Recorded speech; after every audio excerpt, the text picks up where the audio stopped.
दोस्तों, मेरा नाम सुनीता है और मैं अपने सास ससुर और देवर के साथ उत्तर प्रदेश के लहरिया गांव में रहती हूँ। मेरी शादी को अभी 8 महीने ही हुए हैं और मेरे पति देव 5 महीने पहले ही अपने काम के लिए इंदौर चले गए। मेरे पति के जाने के बाद मुझे कुछ भी अच्छा नहीं लगता था। बस मेरे देवर जी हैं, जो कि वह ही अब मेरा ख्याल रखते हैं। मेरे पति जो है वह थोड़ा दुबले पतले से है। मैं एकदम स्वस्थ और एकदम फिट दिखती हूँ।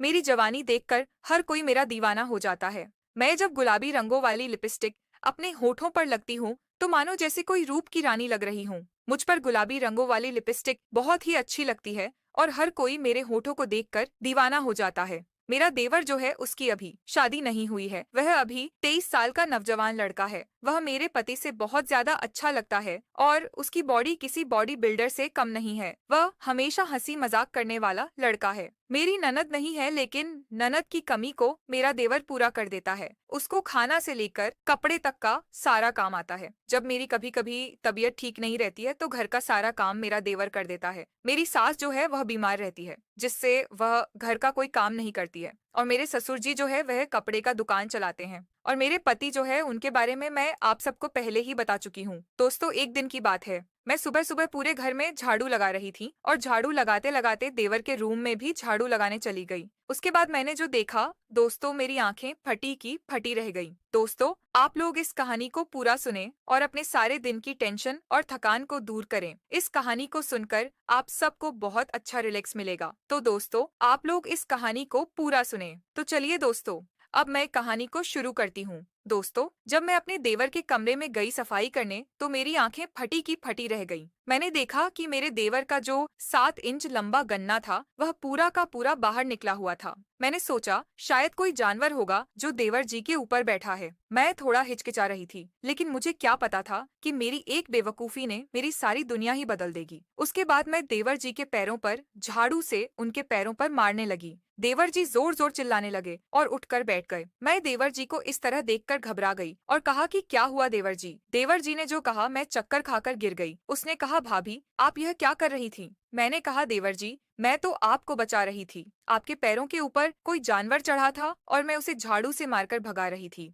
उसके बाद देवर ने कहा, भाभी आपको कुछ समझ है कि नहीं? आज तो आप मेरे वंश को ही खत्म कर देती। उसके बाद मैंने कहा, देवर जी आप यह कैसी बातें कर रहे हैं? मैं भला ऐसा क्यों करूंगी? मैं तो आपको बचा रही थी। उसके बाद देवर ने कहा, बस भाभी मुझे आपसे यह उम्मीद नहीं थी। उसके बाद मैंने कहा, देवर जी वैसे आपको लगी कहाँ, आप दिखाइए। तो पहले उसके बाद देवर ने कहा, भाभी यह दिखाने का सामान नहीं है, आप जाइए यहाँ से। तो मैंने भी कह दिया, जब तक आप दिखाएंगे नहीं तब तक मैं यहाँ से जाऊंगी नहीं। उसके बाद मैं देवर जी को जबरदस्ती पकड़कर देखने की कोशिश करने लगी। देवर जी मुझे बार बार जाने के लिए बोल रहे थे और फिर गुस्सा होकर अपना वह सब कुछ दिखा दिया। देवर जी का इतना बड़ा और इतना मोटा गन्ना देखकर मैं चक्कर खाकर गिर गई। उसके आधे घंटे बाद जब मुझे होश आया तो मैं अपने बिस्तर पर लेटी मिली। उसके बाद मैं बिस्तर पर से उठी और सीधा फ्रेश होने बाथरूम में चली गई। फ्रेश होने के बाद मैं किचन में चली गई और सबके लिए चाय बनाने लगी। चाय बनने के बाद मैं सबके लिए चाय लेकर जाती हूँ। मम्मी पापा को चाय देती हूँ और फिर देवर जी को चाय के लिए आवाज लगाती हूँ। तो देवर जी थोड़ा शर्माते हुए चाय पकड़ा और फिर चाय लेकर अपने कमरे में चले जाते हैं। मैं भी देवर जी को इस तरह देखकर थोड़ी शर्मा रही थी।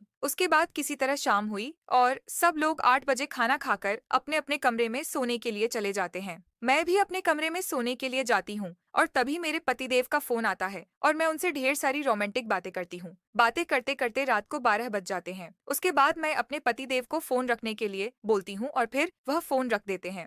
उसके बाद मैं सुबह वाली घटना के बारे में सोच रही थी और तभी मुझे किसी चीज की खटखटाने की आवाज सुनाई दी। तो मैं डर गई और फिर सोचने लगी कि आखिर इतनी रात को कौन है जो खटखटाने की आवाज आ रही है। उसके बाद मैं उठी और फिर किचन की ओर जाने लगी। तभी मुझे मोबाइल के टॉर्च की रोशनी किचन में दिखाई दी और फिर मैं तुरंत किचन की ओर जाने लगी। तभी मैंने देखा कि मेरा देवर अपने 7 इंच लंबा नाक पर घी का मालिश कर रहा था। मैं उसका इतना बड़ा नाक देव देखकर घबरा गई और फिर चुपके से देखने लगी कि वह क्या करता है। फिर मेरा देवर अपने नाक को अच्छे से मसाज कर रहा था और मसाज करते करते अपना संतुलन धीरे धीरे खोने लगा। उसको ऐसा करते देख मुझे भी कुछ कुछ होने लगा और फिर मैं भी अपने कमरे को धीरे धीरे साफ करने लगी। और फिर तभी अचानक मेरे देवर की नजर मुझ पर पड़ी तो वह हक्का बक्का हो गया और फिर किसी तरह अपने आप को सही करने लगा और फिर गुस्से से कहा, भाभी आप यहाँ क्या कर रही हैं? तो मैंने कहा, देवर जी, मैंने किसी चीज की खटखटाने की आवाज सुनी तो बस वहीं चेक करने के लिए यहाँ आई थी। उसके बाद देवर ने कहा, तो आई थी तो बताई क्यों नहीं? तो मैंने कहा, देवर जी,